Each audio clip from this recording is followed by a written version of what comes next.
First this evening, nurses at Cornwall Regional Hospital are speaking out this evening about the illnesses they have encountered before the main building at the Cornwall Regional Hospital was evacuated.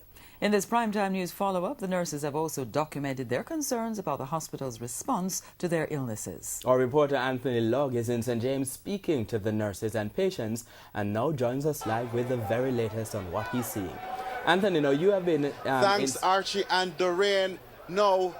The decision to keep the renal unit on the hospital's main building is a major concern for those working in that department. But for a patient we spoke with, it's his only option for treatment. Meet Delroy. He's a patient at the Cornwall Regional Hospital who depends heavily on the facility's renal unit.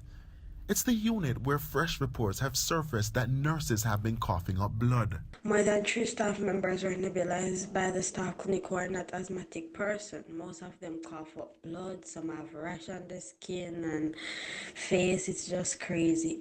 The nurse we spoke with said the most recent incident of her colleagues coughing up blood occurred on Friday. We were provided with those images, some extremely graphic.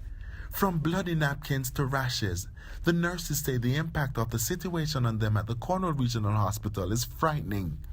But when contacted, clinical coordinator at the Cornwall Regional Hospital, Dr. Delroy Frey, said he's not received any such reports of nurses being affected at the renal unit. He promised to investigate and provide details. However, up to news time, those details were not provided. The nurse we spoke with said she finds the statements disturbing, pointing out that one of her colleagues was transferred shortly after she started coughing up blood. I don't understand why is Dr. Frey denying knowledge of this issue. Why move one staff and not the entire unit?